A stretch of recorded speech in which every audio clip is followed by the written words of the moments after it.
Yes, thanks for staying with us. Time to turn our attention to netball now. And this lady has been the face of netball here in South Australia with the Thunderbirds since 2008. 2 premierships and a very intelligent woman, smart enough to step away before she got a shove. I talk about Jane-Woodlands, Thompson. Jane, thanks for your time. Thanks, guys. It has been an amazing journey. I mean, you're there since the inception, 2008, until now. 2 premierships along the way. Would you change anything? Probably change a lot of things. I think you'd like to think that you get wiser year by year, and if you're not learning and continually changing, then I think you're not doing your job. So probably change the way I dealt with things more so than the decisions I made in the end. But, you know, you look along the journey, there's been many, many more highs than challenges, and yeah, I think we got it right at the right time. And I think sometimes when you finish in reflection, those improvements that could be made become more obvious, but in the heat of battle you feel as though you're so focused on what you believe needs to be the way forward that sometimes, you know, the blinkers are too far on, and that happens in every sport. Yeah, absolutely. Reflection's such an important tool for all of us, and a lot of stuff in coach education these days is about reflecting and going back and say, how would I have done that a little bit differently? But you know, athletes are very volatile. They're an interesting breed these days, the Gen Y female athletes.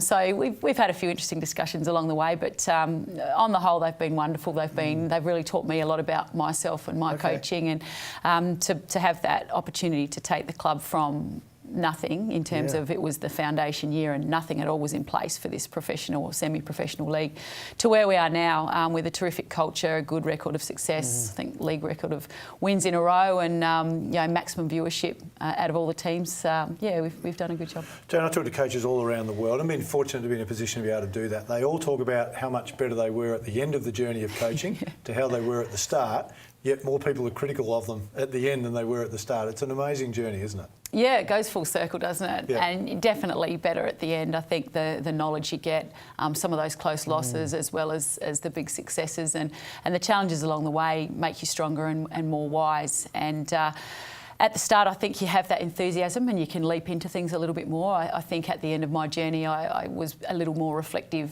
during the heat of the moment and didn't jump in and think that things had to be done, even if it was the high performance situation right at that time, just to have a little bit more wisdom and a little bit more thought behind it, and I guess a little bit more empathy. I think I'm a bit of a hard old nut at times, but I think you need to be. You know, for some reason there's a perception that a female coach has got that femininity that a man can't provide, but at the same time, the same requirements are on women that they are men. You've got to compete at 100% every time you enter the court, I suspect. Spot on. You know, we've got 12 people in our team. You've got to break 5 hearts every week by starting 7 and not starting 5. And in netball, it's a game where there are not often substitutions necessarily.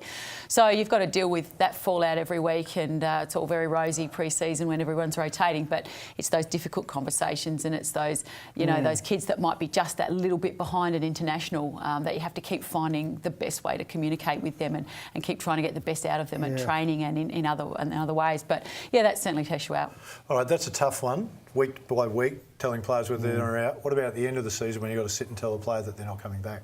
Well, that's happening right now, and I'm not part of that. So. Sleepless nights for you, though. You look so happy. Yeah, and relaxed. That happens when you don't sit in the seat anymore. Yeah, definitely. Yeah, I think that's definitely the hardest part of the job is, you know, ruining someone's career in their eyes, you know, if it's time to go or whether we've got someone coming in that's better than them. And the board appoints me for one thing, and that's to win championships, and that has to be everything in the best interest of the team. And sometimes that means letting good people go, and it's just so tough when someone's worked incredibly hard and has just fallen a little bit short, and we know that to bridge a gap and to get to that next level we need to let them go. And it never gets easy, no matter how many times you do it and how nice they are and how well they accept it. You still feel like horrible. You feel like 5 cents after you let them go, and the best we can do now is make sure that they've got well-being around them. There's a lot of improvement in that discipline in our sport over the last couple of years, and also at times I've offered to ring opposition coaches who are mates of mine and you know, promote them and see if we can find a spot for them. I've listened with interest. Everyone surrounding Ken Hinkley are impressed with his absolute honesty, that, you know,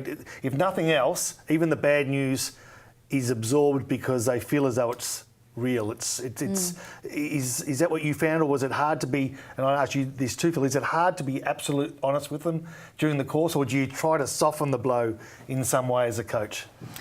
I think both. I think there are times where the message that you give, you have to be honest and you have to tell them what you feel is the truth. And sometimes it's subjective. If you're a coach, another coach might think a little bit differently. And so I always frame that. But there are times when it's pretty brutal news, and to soften it a little bit, I think is a smart thing. I think that's people skills as well. You know, if you've got, you can still deliver the news in the best way possible. You might not know what that is until you actually get in the situation in that room where we have to sit down with them. But there's lots of different ways to go about it. I think you have to know your athletes, you've got to know what the fallout is, and really try and find the best way. But you can't get away with not being honest with athletes. It's not fair to them. You might think it's making it easier for you, and it's easier for them. But at the end of the day, it's not. You've got to say. I mean, in the end, I reckon the question: can you do it with dignity? You know, there isn't going to be an easy way. So can I do it in a dignified manner? That down the track, when the emotions remove, that player will come back and go, well, OK, I didn't like what you said, but it was fair enough. So, Jane, you're 6 games into the season this year. April the 7th, I think, from memory, you decided to step away. Why 6 games in? I mean, you obviously had been thinking about it before then. Why did you pick that time? That was just the time you felt it needed to be said that you're stepping away at the end of the year? Couple of different factors. I had made that decision in January this year after Christmas, so I thought last year was a really tough year post-premiership for us. You weren't going to join the fire brigade, were you? Or Coach Carl. Either one would have worked. So I had thought a bit about it. It was the last year of my contract coming out in the club, and I had decided that we would start around about that time to discuss whether I wanted to continue or they wanted me to continue. And I had made that decision by the time I spoke and met with the CEO and president that I wouldn't be continuing. I think that, you know, it had been a great ride and it was time for me to step away, for someone else to come in. The reason we disclosed it then is because recruiting window for us starts the day after grand final. So to be fair to the club, we needed to get a new coach in place and have all those recruiting plans well in place round about now, you know, the week out from the grand final. So it would have been completely selfish for me to not tell them or hang on, and I'm not sure if the club would have allowed that anyway.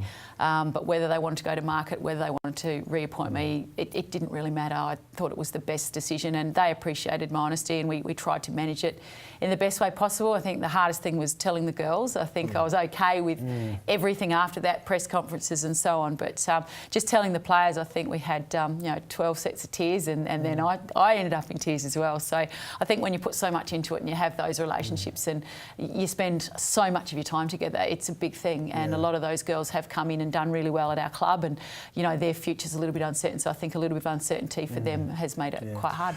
The mindset of the players, once you tell them, you know, some players go, well, it's hard to play for a coach who's not going to be here.